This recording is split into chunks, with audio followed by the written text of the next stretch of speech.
தமிழ்நாடை பொறுத்த வரைக்கும் நம்ம வந்து 11.19% எக்கனாமிக் growth இருக்குன்னு சொன்னாலும் கூட அடிப்படை கட்டமைப்புல ஏதோ பிரச்சனை இருந்துகிட்டே இருக்கு. தெருக்கள் சரியில்லை, சாக்கடைகள் சரியில்லை, குப்பை கூளங்கள் வாடுற அந்த முறை சரியில்லை, அதை ட்ரீட் பண்ற விதம் சரியில்லை, மின்சாரம் சரியில்லை, போக்குவரத்து சரியில்லை, கல்வித்துறை சரியில்லை, எதுவுமே சரியில்லை. ஆனா 11.19% நம்மளுக்கு வந்து பொருளாதார வளர்ச்சின்னு சொல்லிட்டு மாறுதட்டிக்கிறதுல அர்த்தமே இல்லை. ஏன்னா குவாலிட்டி ஆஃப் லைஃப் என்ன அப்படின்னு நீங்க பார்க்கணும். வாழ்க்கை தரம் உயர்ந்து இருக்கிறதா அப்படிங்கிறத பார்க்கணும். தெருவில் தண்ணி நிக்கிறதாங்கிறத பார்க்கணும். இப்போ நான் காஞ்சிபுரத்துல இருக்கேன், எங்க தெருவிலேயே தண்ணி நிக்குது.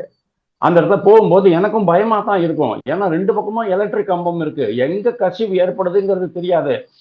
மின்சாரத்துறை ஊழியர்கள் ரொம்ப கடுமையா வேலை பண்றாங்க. ஆனா அவங்களுக்கு வேண்டிய சப்போர்ட்டை அவங்க அரசு கொடுக்கணுமா வேண்டாமா? எல்லாத்துலயுமே ஊழல்.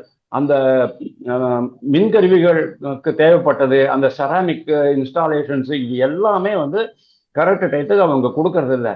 பாவம் அந்த கம்பத்துல அவங்க குரங்கு மாதிரி மேல ஏறி போயிட்டு வேலை செய்ய வேண்டிய ஒரு கேவலமான நிலை இன்னைக்கு தமிழ்நாட்டுல இருக்கு. தமிழ்